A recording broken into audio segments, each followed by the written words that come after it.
Well, I want to welcome all of you to another edition of Reader Meet Writer. These have been sponsored by the Southern Independent Booksellers Alliance since last summer when the pandemic first set in. But we are joined recently and especially tonight by the New Atlantic Independent Booksellers Association. So we have like a Voltron, if you remember that cartoon from the 90s, of independent bookseller power that is joining together to dominate the airwaves with me as your host. My name is Wiley Cash. I am the author of the forthcoming novel When Ghosts Come Home and the writer in residence at UNC Asheville. And I am also your host for these weekly events. Sometimes we do them twice a week, Reader Meet Writer. Normally, authors like Christina and Lauren would be in your store, but we can't do that right now, not yet. We'll be out there soon enough because of the coronavirus. So we are bringing them to you the best way we can, which is with these events. So perhaps you know about tonight's event because an independent bookstore in your community, perhaps up there in the New Atlantic Independent Bookseller Association's territory, or down here in the Southern Independent Bookseller Alliance's territory, that independent bookstore let you know about this event. You saw it on Facebook, you saw it on Twitter, you saw it on GeneticAlly if you've read the book. Who knows where you found your information for tonight's event. But you are here because independent booksellers are supporting events like this. So please thank them and reward them for by purchasing this book from the independent bookstore that brought you here. They are the lifeblood of our literary communities. We are doing events like this throughout the summer. Tonight, we are joined by Christina Lauren, and we're incredibly excited about that. This is an event we've been looking forward to for a long time. But I want to make you aware of two more upcoming events. On Thursday, we are joined by Natalie Bazile.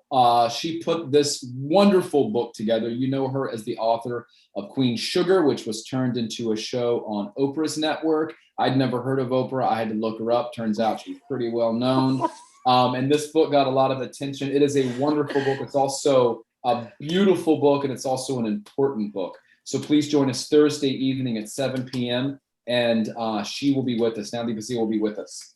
And then the week after, on Thursday, June 17th at 7 p.m., we'll be in conversation with Chris Offutt for his new novel, The Killing Hills. You may know Chris Offutt's work as a novelist or a memoirist, but you may not know, or perhaps you do, that he also wrote a lot of well-known TV shows like Treme, Weeds, and the name of it's falling out of my head. The vampire one set down at True Blood. So he is an accomplished writer in many forms, and he'll be with us Thursday, June 17th at 7 p.m. But tonight, Tuesday night, we are really excited to have Christina Lauren with us. And this is the combined pen name of longtime writing partners and best friends, Christina Hobbs and Lauren Billings. The #1 international best-selling co-author duo writes both young adult and adult fiction, and together they've produced 17 New York Times best-selling novels. They are published in over 30 languages. They've received multiple starred reviews, and they've won and been nominated for countless awards. The Soulmate Equation, which you can see in the distance back there behind me, I should figure out a way to get that closer, is their new novel. And it is so funny, it's just the kind of novel that we need to read in a moment like this one. With summer setting in, the world is opening up, and this is the perfect novel for now. So I want to introduce them, and I also want to encourage folks out there in the audience, if you have questions for Christina or Lauren, please go down to the Q&A box at the bottom of your screen, type your question in there, mention your name, mention the name of your home independent bookstore, and I'll ask them your question at the end of the show. But for now, I want to welcome both of you. Thank you so much for joining us. This is so exciting that you're here with us. Thank you for having us. Thank you. I think we're both worried that you're going to make us laugh so much that we won't be able to keep it together for this conversation. Well, look, if we laugh for 40 minutes, that'll be time well spent. If we laugh for 40 minutes. People will come away from us like, I have no idea what that book is about, but I liked all the laughing. I needed that. I was going to listen to All Things Considered, but I listened to the laughs instead. Can y'all tell us a little bit about the Soulmate Equation, as much as you want to divulge, for those folks who haven't read the book yet? Sure. So the Soulmate Equation, it's about Jess Davis. She's our first single mom character. She's a statistician, and she lives in an apartment complex with her beloved grandparents. Jess is very content to focus on keeping her life small and manageable. But her best friend, who is a romance writer named Fizzy, she has other plans. She wants Jess back out in the dating world. And Fizzy knows that if there's one thing that can convince Jess to get back out there, it's numbers and data. So that's where we entered GeneticAlly, the buzzy new DNA-based matchmaking company on the verge of going public. And Jess turns out to score an unprecedented 98% compatibility with the company's founder, of the lead scientist, Dr. River Peña. And Jess is really skeptical because she already knows River and she knows that she doesn't like him. But when they offer to pay Jess to spend some time with River, she starts to see past his arrogant surface and starts to realize that there might be something to it after all. And of course, Dr. River Peña has appeared early on in the novel as the mysterious, the Americano. Americano, right? Yeah. The Americano, yes. And I like what you said about Jess. She's a statistician. Can y'all talk a little bit about who Jess is as a character in the situation she finds herself in? Single mom, the situation with her grandparents, and her work, and how this kind of informs her as a person who is kind of risk averse. Well, so Jess was raised by her grandparents. Her mom was not around. She has had like substance abuse problems and just problems in general. So Jess has spent most of her life living with her grandparents. And so it is kind of her motto that like, she is not going to be her mom. Her daughter Juno is her life, and everything she does is for Juno. And every mistake she makes, she feels like, you know, oh my God, I'm going to be my mom. So that's sort of her motto, is like, I won't be my mother. I'm not my mother. I'm not my mother. So, you know, she has this perfect, cute little life where she's, you know, living with her grandparents, helping kind of take care of them. They're helping take care of Juno. She's got Fizzy. She works nearby. She's just keeping her life sort of small, but that's hard. And she's lonely, and, you know, her life is good. So it's hard to be lonely. And Fizzy is sort of there to be like, it's okay to need help or want bigger things. She just finds kind of like constants and stability in numbers, which is exactly like Lo said, why, you know, GeneticAlly is the thing that gets her back into dating when she absolutely is not interested. And, you know, Fizzy's name I'm so used to calling her Fizzy, it's Felicity, right? Yeah.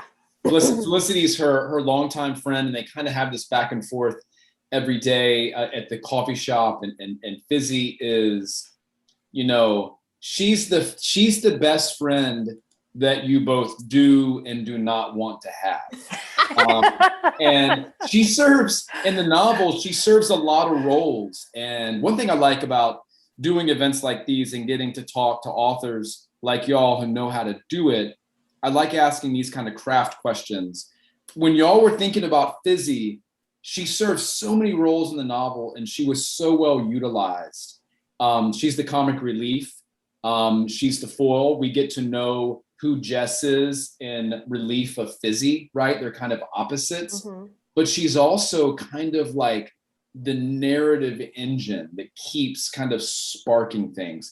Can you talk a little bit about her role in the novel and where, I mean, obviously y'all are really close friends. Are y'all each other's Fizzies? And what was the inspiration for this dynamic character, and how do you feel like you used her in the novel? That was a long question, but it's okay. I think we are definitely each other's Fizzies, and I think Fizzy was one of the easiest characters we've ever written, in part because it just felt like when we were writing Jess and Fizzy, we were writing a conversation between the two of us. And I think when you have a character like Jess who does find comfort in stability, and that's like her safe little bubble, you also need to find a way to show that she's a bigger person than that. There's more to her than that, that she's actually exciting and fun. And she, you know, is not just this sort of tame character. Nobody wants to read a book, especially a romance novel, about a heroine who doesn't ever want to do anything and just wants to stay inside all the time. And so I think when you get to see Jess through Fizzy's eyes, you get to see that Jess is fun and she's funny, and she and Fizzy are, you know, sarcastic, and they play off each other. And so that's like, we get to sort of have Fizzy be the mirror to show the audience that Jess is engaging and likable. And she was super fun to write. And I think, you know, when we first started, because Fizzy goes, because she's a romance writer, just for people who are watching who haven't read the book yet, she is the one that drags Jess to the company because she hears that it's this genetic matchmaking company. And she's like, I got to learn all about this. Like, I'm a romance writer. This is my crack. And so I think when we wrote that, as having Fizzy say, we really need to go check this out, that would be us, right? Like, even if we never want to do it, we need to know what it's about. This is fascinating. And then Fizzy sort of took this approach where, you know, there's different levels of matches, like base matches all the way up to diamond matches with different levels in between. And Fizzy is the like adventurous one who doesn't care about just getting diamond or titanium matches. She's like, I want to see what a base match feels like. I want to see what a gold match feels like. I want to try this out and see how it feels. And so not only is she a romance writer, but she's also kind of a scientist too, you know? So I think that was really, really fun to write because we were able to use her to kind of show a little bit more about the technology that we had created. And yeah, I don't know. Fizzy was a blast. She was so much fun. And then you mentioned matches. And of course, Jess's match comes back at 98%. And I think until then, the highest they'd seen was 93. So she's like kind of the overachiever, even in a matchmaking thing that she doesn't want to be a part of, you know? Right. And what you were just saying about Fizzy, this is like getting in the deeply personal weeds. My brother's never going to watch this because he's in a Sprinter van in Mexico surfing. But he texted me a couple days ago and was like, dude, I got kicked off Tinder. Can I use your cell phone number to open a new account? And I was with my wife and I was like, you need to know this is what goes on in my life. Right? It was a very much like Fizzy. I was like, is it going to be traced back to me? He's like, not unless you get on Tinder, then you got to get a new phone number. I was like, I'm out. We're not doing this, Fizzy. But I could see my brother doing this, being like, dude, let's just find out if you've made a mistake with your life. Just get tested. Yeah. Just see what the results are. Yeah. One thing that really drew me in about the book that at first kind of charmed me and then alarmed me is the wrong word, but made me think more clearly about what it is that we think we want, especially, you know, I'm 43. I think I'm older than y'all, but it feels like, Nope. well, it feels like people of our generation, you know, we go to these, you know, we go to small towns, we go to like neighborhoods in a big city, and we look around and we're like, oh my God, everything we want is here. Independent bookstore, brewery, coffee shop, the kids' school, the apartment. We don't ever have to leave this block. And at first, when I was reading this, I was so charmed by it. And then I was kind of thinking, what an unfortunate sense of not security, but like limitation this gives Jess. And I was thinking about how stuck many of us have felt with the coronavirus, how stuck many of us feel with the Facebook scroll. We see that the algorithm gives us the same people every time. And were y'all thinking about our generation and kind of this like fixedness that we find ourselves in, which is like a terrarium of life where we think it's all here and oh well. Yeah, that's really interesting. We wrote this book in March and April of 2020. And so it was like the very beginning of the pandemic. We had outlined it before, but we wrote it like when we were all like, what is going to happen? Mm-hmm. And I think we found comfort and safety in that little bubble that we had created. You know, we created this world. It is actually a neighborhood. It's where my aunt and uncle live. They own that building. It's a real building. There's like an LA Times story about it I can put in the chat. So it is a small community and it does feel insular that way. But I do think maybe that feeling of not claustrophobia in like a scary sense, but in that sort of like you're keeping your world small. I think that might have come about in some ways, that feeling, just because we were writing it from inside our houses. At the beginning, we weren't really leaving at all, even to go like grocery shopping and stuff. So that's a really interesting question. And I know Christina and I had talked about, to what extent we wanted to include the outside world. Like we wrote the scene where Jess and River go out to dinner, and we're like, are people going to go out to dinner next year? Like, is this when this book comes out, are people going to be like, LOL restaurants, that was 2019, So we just didn't know. Because at the time we were like talking, especially writers, like among our friends, are we going to include all of this in our books? And at the time, the answer was like, no, because we're not on the other side of it. Like one of the things about romance is you are sort of guaranteed a happily ever after, everything's going to work out. And at the time we were writing this, we didn't know that. So we had a lot of questions about like, we're watching TV and I see people close together without a mask and I'm like, what are they doing? Yeah. Crazy. Yeah. But we had a lot of questions about, is this going to be weird when people read this and see them eating dinner and kissing? And, we were worried, that her grandparents are such a big part of the book, and there will have been readers who might have lost family members and grandparents. And is that going to be hard for them and stuff? So it's really funny not funny, but it's strange to be on this side, remembering how kind of scared we were at the time, writing it, and see, we're not actually out of it. Sure. Yet. Yeah. So. Yeah.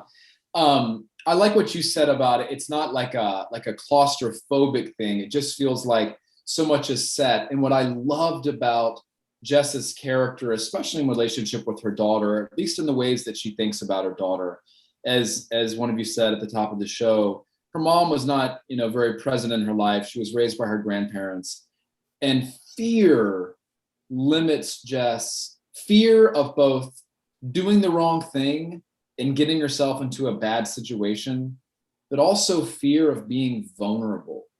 It was just such an interesting characterization, especially set up against Fizzy, but also drop down in the midst of like our social media moment, the dating app moment. And when y'all came up with this genetic matchmaking company, what were you thinking about? Where did that idea come from? And to involve someone like Jess in that idea? It's funny because we had come up with the idea of the biotech. Usually we start with characters. So usually we're like, who is she? Who is he? How are they going to make each other's lives better? We never try and fix a woman or a man with the love situation. We just try and add to their lives in the way that a good relationship should. So we usually start with the characters, but in this one, we had the idea to do the technology first. And then we were thinking about like, who would invent that? Who would she be? And we like the idea that she would be skeptical about the thing that he had sort of created. And, she really grew from there. And I think, when you're saying Jess is, she kind of is guided by fear, I think that's really true. She sees everything as a sinkhole, kind of like at the wrong step, the world could collapse under her feet.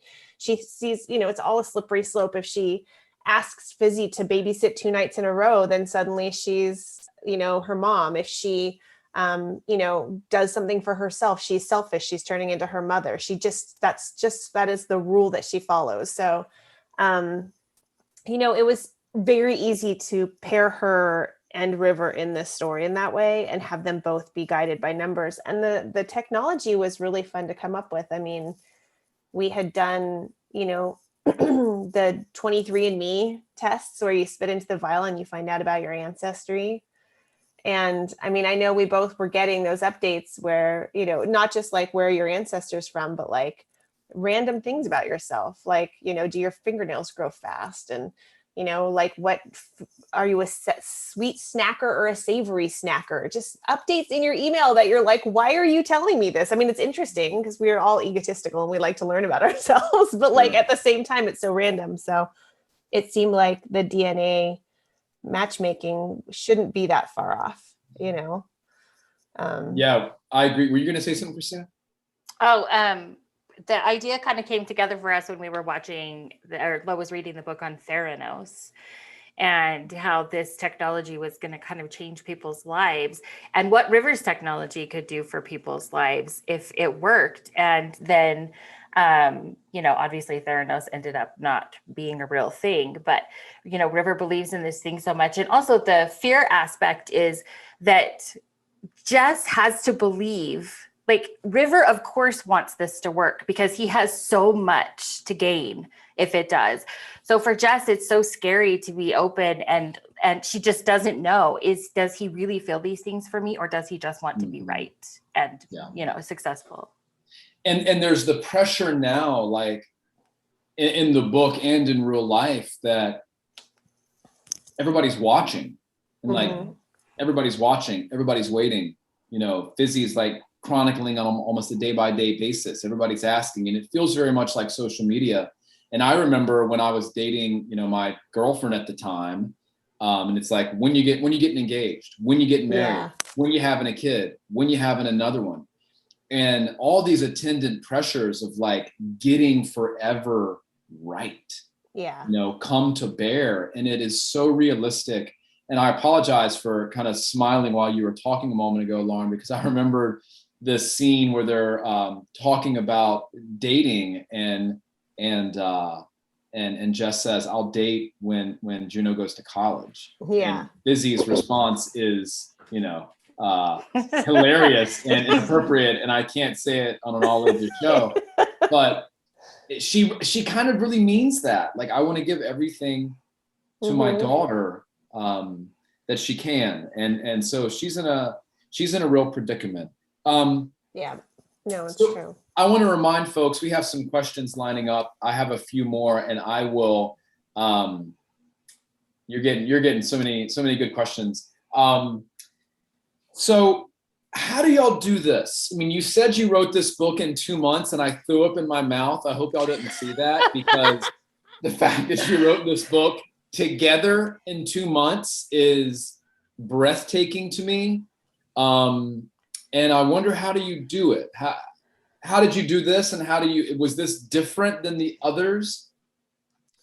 Well, it seems like we should have it set in stone how we do this. We've published 27 books, but we have written 29 together because we finished our book for next year and have one that's unpublished.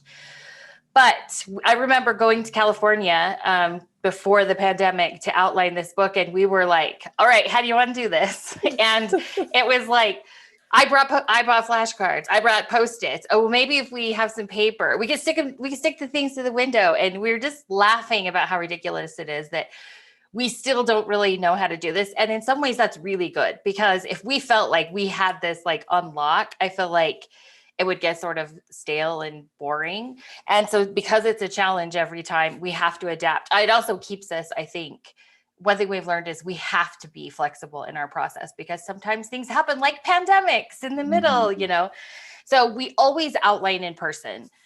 There's just something that happens when we're in the same room together, because it's not just like we sit down for an hour and outline. It's usually a couple days, and it's, talking about the book, watching a movie, talking about the book, eating lunch, talking about the book, whatever. So we do that. We get a pretty solid outline. Usually I swear we get to like the 3/4 point, and we know what's going to happen. Like, we know what's going to happen, but we'll go, it's good enough. We'll figure the rest out the later. outline. The outlining. Yeah. And then we go to our separate houses. I'm just outside Salt Lake City, and Lo is in Orange County. And we split it up by chapter or point of view, or however we're going to scene, however, I swear it changes every book. And we write our parts. I send them to Lo. She puts them into Scrivener, because her brain's all orderly, and sends me like a current running document. And at some point it looks sort of like a book, and we just revise and revise and revise. And we've been doing this so long that even when like there's a wrench thrown into it, we just are like, well, okay, well, we'll just do this. And I don't know, it's just, I can't imagine doing it with anyone else. It's such a like strange, sort of vulnerable process, but I can't imagine doing it any other way. Well, I want to say as a reader that the narrative voice is so consistent.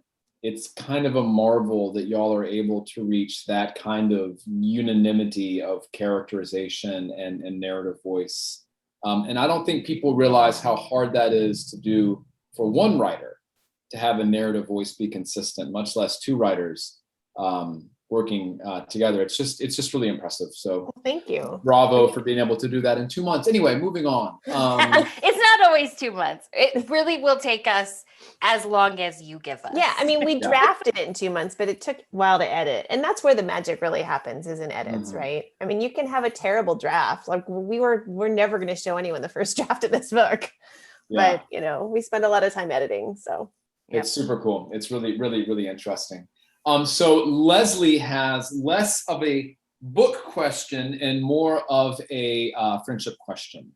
What do you love about each other today? Let's see. wow, that's hard. I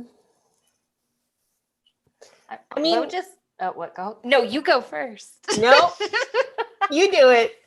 Lo just makes me laugh. We are like in each other's text boxes all day long. Or I'll call her and go, I just need to tell you something really fast. And then We end up talking for an hour. nothing I ever say is fast. But she's so tolerant of it, and she's so funny. Like there is nobody that makes me laugh more. Like sometimes she just makes me laugh so hard I have to just put my phone down and walk away. Yeah, the same. Okay, Leslie. This is hard because this is like asking, you know, what you love most about your spouse. Like it's just, she's so ingrained in my life. It's hard to pick one thing, but I will say I do love the shorthand that comes with a friendship like this, where you can text one word or call for a second or whatever. And it's like, you don't have to download information. We just are so up in each other's business that there's never a backstory that has to be given, you know, Yeah. and that's really nice. And it is marvelous to have friends like that. So Mhm. that's wonderful. I love what you said about the shorthand of friendship. Yeah.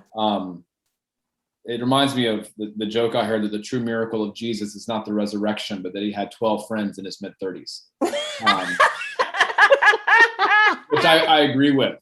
And none of their kids went to school with each other. That's the real shock of it. We have a question from Mackenzie. Mackenzie's home bookstore is Novel in Memphis, Tennessee. I'm excited about this book. I absolutely loved your Beautiful and Wild series.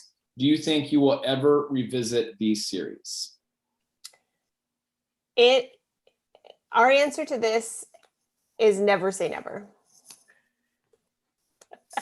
Good enough. That's shorthand right there. Mhm. Christina's like, never say never. And she's like, she said it. Yes. And Leslie asks, I'm not sure which store Leslie's from, but Leslie asks, can Hannah take over GeneticAlly and we get some beautiful crossovers out of this? I love that idea. Hannah is one of our female scientist characters from the Beautiful series. She's from Beautiful Player. Yeah, I love that idea. I think it's tricky when you have this is a stupid answer. Sorry, nobody cares about this level. But when you have different properties that have been optioned for film, it gets tricky when you have crossovers because contractually we wouldn't want to expose all of the Soulmate Equation characters to certain film rights and stuff like that. So it's just messy. But that's so interesting. I never thought about series intermingling like that and all the different property rights and the expectations of doing that. Yeah. What is it like for y'all to write these books that are so well received and so beloved that people ask about characters and they're desperate to see them again and desperate to spend time with them? I mean, does that feel like pressure? Does it feel rewarding? Does it feel like y'all want to spend time with them? What does it feel like to have these novels live so large in people's lives? I mean, it's Lo and I met writing fan fiction. So we were writing fan fiction because we had a book that we were reading that for whatever reason, whether it's because we wanted to redo something or we were not ready to leave that world, we wrote these big, long stories. So if that anyone would in any way feel like they aren't ready to let go of these characters when they finish a book is a total compliment. Like, I mean, the beautiful series, we started that in 2013. So the fact that people are still talking about it is like wonderful. Mm-hmm. What was the first moment where y'all, and you probably have answered this question before, so forgive me, but what was the first moment when y'all were like, we should do this together? And did you? This is what's so funny is like we met in 2009 at San Diego Comic-Con and we liked each other. We're like, let's write a short story together. And that was so fun that we were like, let's write a book together. But we had no idea what was involved in writing a book. We had other jobs, we had full lives, we had kids. And so we were such dingbats. Like we lived in different states. Yeah, we had no concept of what we were getting into. And we just started. And then once we started, every step we got more invested until we didn't want to give it up. And it just so happens that our personalities are super compatible and our friendship has really grown around this career like a vine, you know, like there's no separating this career and the friendship. But yeah, there was no point where we're like, now we are in. It was just sort of like this continuous like commitment until suddenly we were basically married and we had, 27 books out. But was there a moment where, I mean, you mentioned writing the story together. Was it like y'all got home from Comic-Con and you were like, here's my idea, and you immediately kicked it back together? Or was it like, are we really doing this? Is this what... I don't remember the exact moment, but I remember it was like, sure. Like there was never any like, I don't know. Do you think that we'll be able to do that? Because we were both working. We live in different states. And I don't think there was ever like any discussion of like how it would happen or like if it was going to be hard. It was just like, let's just do this thing. Fandom is really collaborative in that everybody is like reading and editing each other's stories and talking about each other's stories. And so it just made perfect sense that we would write something together. So we wrote this like little silly short story. And then that was just fun because it was like, she would write something and send it to me and it was really exciting. And then I would write something and send it to her. And it was like we were writing for each other. So even in the early days, it was like we were writing for each other. And that just carried on. So we finished that one story and then we were like, well, let's just do a book because we thought that was like easy.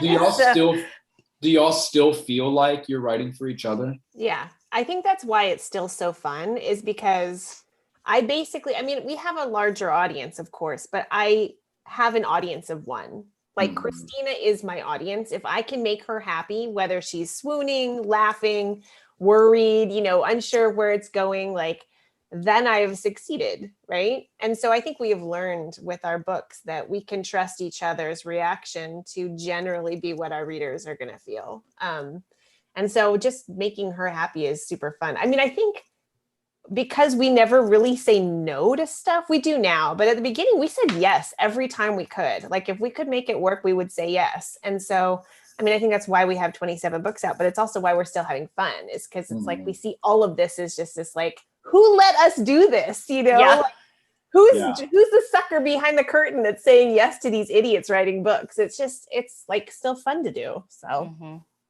Donna Joe DJ from Memphis Novel Bookstore says, when you are writing, we've talked about your process a little bit. You set up an outline, characters first with their traits or places or chapter titles, storyboards. You talked a little bit about how you did it, but with this novel, the narrative is so tight. Did you just like assign scenes to each other? Did you assign chapters to each other? Did you assign major movements of the narrative to each other? This one we had a 3-act structure that we outlined with, and then we broke each act down into like the different phases of it that would kind of move the plot forward. And then from there, we broke it into scenes. And then what Christina and I always do, if we have one POV, one narrator is we just alternate scenes. So I'll write one, she'll write one. And these were pretty short. The scenes that we had were like 1,500 word targets. So we would just write alternately and put them together. And then as we compile it, then we smooth it out. So. God, I'd love to see that plan. The 3-act structure. I can send it to you. Just email us, Wiley. We'll send it to you. Oh, that is so fascinating. And writing those short scenes, it is like totally the way to go. I'm a really slow writer and like a very insecure writer, but you feel really accomplished. Like 1,500 words is not that bad. You can get 1,500 words done. And that way it just feels really fast. Like even reading it, you know what I mean? It feels really fast. Obviously some are longer, some are shorter, but it's not like this chapter will be 4,000 words. This must be 4,000 words long, because then you're padding it or whatever. You're just putting what needs to go in there. And that's been like a really good change, I think, to our writing. Well, a lot of the scenes do move so quickly because the dialogue is so, there's always like a passing back and forth of dialogue. There's information being exchanged. There's, I can't think of the word that I'm trying to think of, but it's not a fast read of a book, but the scenes move swiftly. Because it's so character driven and relationship driven, and the dialogue is so fast. So those 1,500 word like packets of success, I love the idea of just tucking into that, and sometimes I'll have a piece of paper and I'll like every 250 words I get a line on the paper or like a sticker or something, because you have to celebrate the little things. Absolutely, yeah. Lucille asks, Lucy here from Copperfish Books in Punta Gorda, Florida, has becoming the powerhouse team that you are in the genre changed the way you approach the types of stories you tell, or the kinds of stories you want to tell? I mean, I think our early books were a little bit more just like navel-gazing focused on the relationship, right? So it was just like most of their problems they were solving through sex. There was like a lot of just focus on the couple and how they meet and how they work through whatever their conflict is. And I think we hit a point where we just wanted to broaden the worlds a little bit more. We wanted to play with different side characters. We wanted to build out what their jobs were, what their conflicts were, what their insecurities were, and play with more happening in their lives. And, I think we feel a responsibility to tell stories that communicate like all the different ways that women can be strong, whether they're quiet, whether they're brassy. There's just a million ways that women can be important and valuable and community builders. But we also want our books to be an escape and to be enjoyable. So I think that is our primary concern, is that our readers pick up a book and they know they're going to have a good time. We try and drop in as much of our like feminism in there as we can, and sex positive and all of the things that we try and do, but we don't want to smack you over the head with it. Like, we want you to enjoy this book, right? Sure. You're not coming to like an after school special. So and I think people will absolutely enjoy this book. And I agree with what you're saying about some of the issues, sex positive issues, feminist issues, and also just like positive female relationships, which is kind of a hallmark of this book that I think people will really enjoy and find some solace in times like these. So this has been a wonderful event. Thank you, Lauren and Christina. Y'all are so fun and so interesting, and this book is so wonderful to spend time with. And I want to thank the gang from the New Atlantic Independent Booksellers Association for joining us here at the Southern Independent Booksellers Alliance. I want to remind everyone to join us again on Thursday evening for Natalie Pacille. We'll have a great time, a great conversation with her in this very important book that she has put together. So please join us then. So until next time, thank you all so much. Lauren, Christina, thank you both so much again. It's been a great night. Thank you. Thank you everybody for coming. Thank you. This was so fun. Good night, everybody. Good night.